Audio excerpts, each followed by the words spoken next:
Okay, so it's the next day. We're going to roll and chill our cookies. Cookies should be about 1/4 of an inch thick.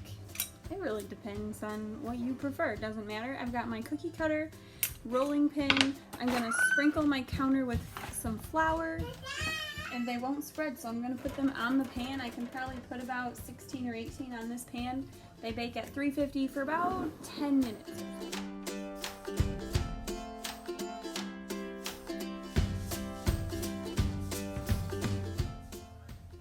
Alright, the key to getting as many cookies you can without having to re-roll it is to play it like a puzzle. So you want to put your cookie cutter to the edge, not in the center. Don't ever start in the center. Put it to the edge. If it happens to come out, press it out to your hand. You can see the shape has not deformed at all because it's still nice and cold. I just have a pan here with some parchment paper. I usually don't use spray because it's less oil. The cookies will spread more if there's more oil there. So I usually use parchment paper. Then I'm gonna come down here somewhere around where I just cut and try to get the least amount of waste as possible. The more you roll them, the tougher your cookie dough is gonna get. So we wanna get as many cookies out of this first roll that we can.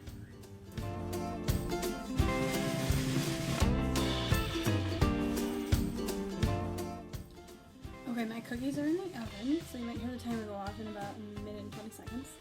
And the doneness of your cookie depends on how you like your cookies. I bake mine for about 9 or 10 minutes at 350, and they're kind of doughy in the middle still. That's how I prefer my cookie. If you like them to be a little crunchier and crumblier, then put them in for a little bit longer. They will need to be completely cooled before we glaze them, so if you haven't made your glaze yet, I've got about 2 cups of powdered sugar. I'm gonna just dump it in. This is a pretty basic glaze. Kind of one of those where if you mess it up, you just add a little bit more powdered sugar or a little bit more water, whatever you think it needs. Again, I'm doing more almond extract. That's my flavor of choice. I'm going to do about a teaspoon of almond extract. And the other ingredient that I said that you could use but you do not have to use is this meringue powder. It's dried egg whites. What it does is help your glaze be more stable, and it'll dry harder and faster. I like to use this just so I can do a quick process. If you don't have it, it will still work without it. So I'm going to use about 2 tablespoons of this. If you use 2 cups of powdered sugar, there's my time. You're going to want about 2 tablespoons of meringue powder. Let me check on my cookies here.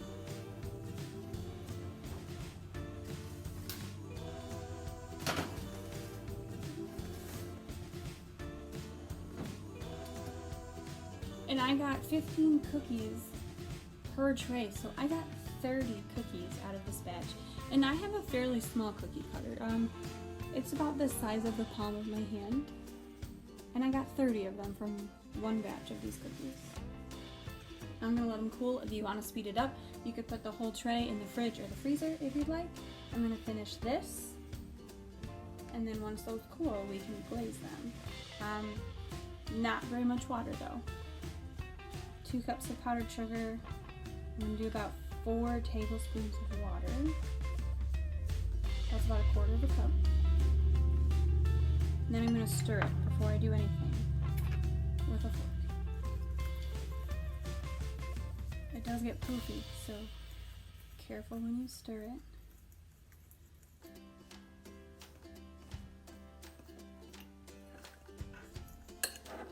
And you can see that it's coming together. Almost perfect. Oops. If you use a vanilla that's got a brown color to it, it will have a slight ivory color to your glaze. I'm going to leave it white for this video, but you can obviously add any colors that you want. You could split it into multiple bowls and have multiple colors going on. See, that was only 4 tablespoons of water. Just want to stir it so the lumps are out, and that's it.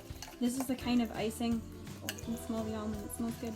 This is a kind of icing that will harden, so we're going to want to cover it until we're ready to use it. So we can see it actually looks like Elmer's glue. It's a good thickness there. So that's about 2 cups of powdered sugar, 4 tablespoons of water. Now if you notice it's really thin and runny and it doesn't look like Elmer's glue, you're going to want to add more powdered sugar. If it doesn't run kind of smooth like this, you're going to want to add a little bit more water. So we'll cover that, set that aside, and then when these cool, then we'll show you how to glaze.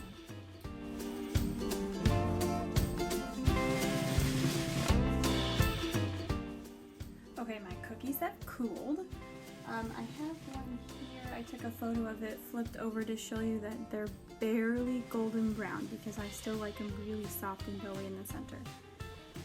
So I'm going to have these tray. It's still cooling. This was our first tray. There's about 15 of them here. So here's our frosting. You want to give it a little stir in case it got a little crunchy on top from the air. And this is my favorite tool to actually ice the cookies with. This is called an offset spatula because you'll see it has this angle in it here. It's not a basic flat spatula for a knife, so it's offset just because it has this little angle here.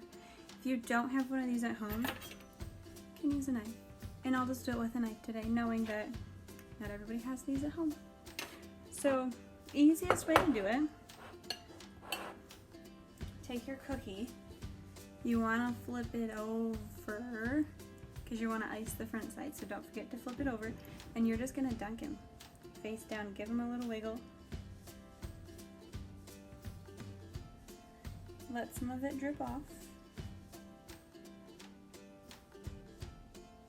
And then you take your knife and you're going to want to scrape the edges. So this will help the icing from not all flowing off the edge. Yeah, you might still get some, but and then you can see his ear is a little bare. Spread it out. There must have been an ear bubble in here. Take it and run your knife all along the edges. That will just help the icing from just flowing off all over the place. You can see in the background, I put them on a drying rack. You don't have to. I was just trying to cool them down a lot faster. So here is our white iced cookie, and I will do the rest of them top speed. They have to dry completely though, absolutely completely, before we can paint them. And when I say paint, I mean we are getting out paintbrushes. So you'll need to be prepared with some clean paintbrushes. These are paintbrushes that I use only for food. So if you're doing those at home, you may not have some that you use just for food. So just wash them really, really, really well. Just a variety of paintbrushes, or maybe you only have one. It doesn't matter.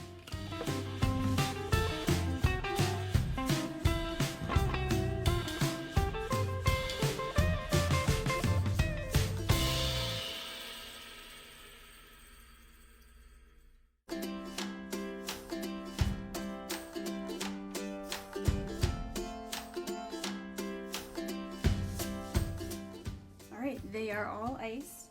They are incredibly shiny, so I know they're not dry yet. They will take 3 or more hours at least to dry. You might even have to wait until the next day if you didn't have the meringue powder to paint them when they're really hard and dry. But to prepare for the next step, you're going to need paintbrushes, more icing. You're going to need food coloring. Now it comes in many different forms. Many of you have this, but we're not painting with just straight food coloring. We're going to dilute it a little bit. So if you have this, this is quite a liquid form. This is the most popular form that you have. You may also have these, which are the gel colors. These are like neon colors or something. So if you have the gel form is a little bit thicker. So when we dilute them, you won't need as much liquid to dilute this as you will these. These are a lot thicker. What I have though are these big bottles. So you might have something like this size. I have the large bottles of the gel food coloring. It doesn't matter. They will all work the same. Still, you need some kind of food coloring. and you'll need little dishes to put it in. So I have little ramekins because then my kids can pass it around and trade. If you have muffin tins or little plastic toddler bowls, it doesn't matter. Something small though is ideal because you don't need very much paint. So if you have a big bowl, the paint's going to dry out before you can even use it all. So something small, food coloring, paintbrushes, and you'll either need water to thin this out so it's more like paint, or if you have an adult working with you, vodka. You'll want a clear alcohol. I use alcohol because it dries faster than water. If you don't have this or you're not comfortable using this, that's okay. Just use water. So these are your things you'll need to prepare to have for the next and the final step where we actually get to paint the cookies. If you didn't know this about me, I have a culinary degree, so I also have fun things in my house like this King's Gold non-toxic, it's called a luster dust. So my kiddos love to use it. Well, Brinley likes to use it. It's a gold powder that if you add to water or alcohol, you can also use as a paint. So this is something else we'll be using in our next video as well. So be prepared, have your cookies iced so they can dry, paintbrushes, food coloring, little bowls, something to dilute it with.